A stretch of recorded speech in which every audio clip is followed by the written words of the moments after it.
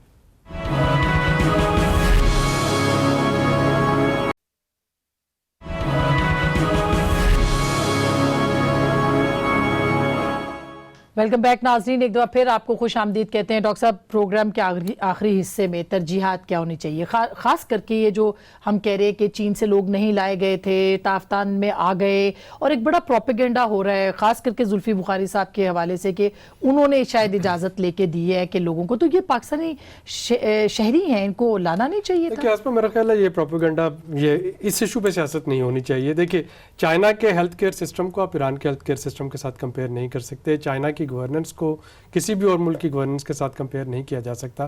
اگر ایران میں health care system اسی طریقے کا دیا جا رہا ہوتا جو کرونا کے سسپیکٹڈ پیشنٹ سے یا جو شہری تھے اسی طریقے سے لاک ڈاؤن کر کے ان کو سوشل سیفٹی نیٹ پرووائڈ کیے جا رہے ہوتے تو میں بہت حامی ہوتا ہے اس چیز کا کہ ہمیں ایران سے لوگوں کو نہیں آنے دینا چاہیے.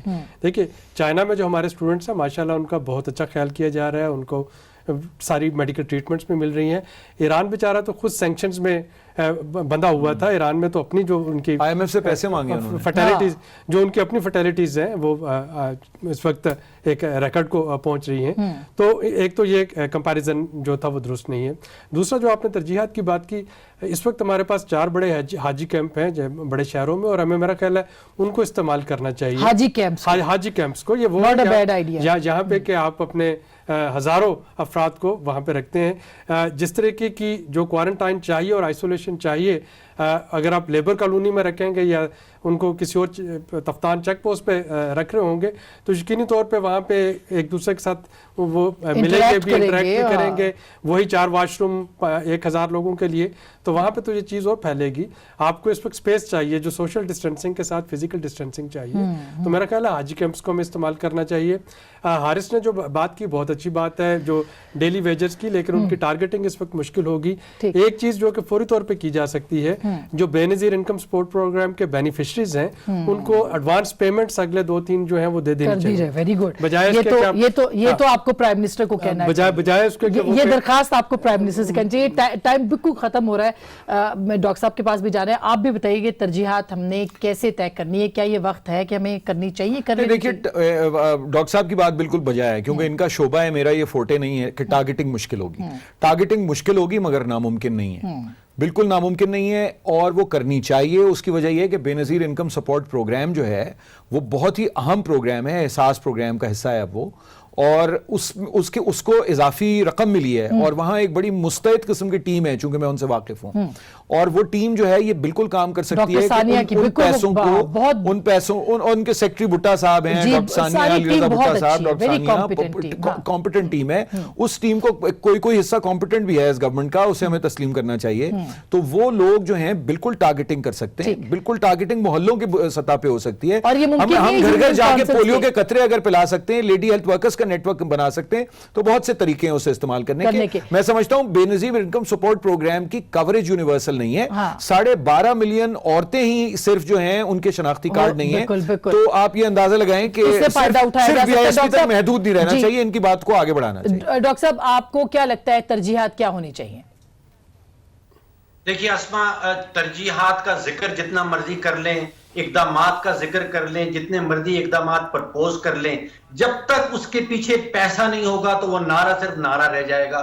وہ ترجیحات صرف ترجیحات کی بنیاد تک رہے. جب تک آپ فنڈ ایلوکیٹ نہیں کریں گے, پیسہ بولتا ہے اور کوئی چیز بولتی نہیں. ابھی تک صرف میں نے ایک فنڈ سنا ہے جو سندھ گورنمنٹ نے کہا ہے کہ 3 ارب روپے کا ایک فنڈ کریٹ کر رہے ہیں. وفاقی حکومت نے ابھی تک وہ یہی کہہ رہے ہیں کہ جی وہ 18ویں امینڈمنٹ کے بعد صوبوں کا معاملہ ہے, صوبے والے کہتے ہیں وفاق کا معاملہ ہے. یہ بحث ختم ہو جانی چاہیے.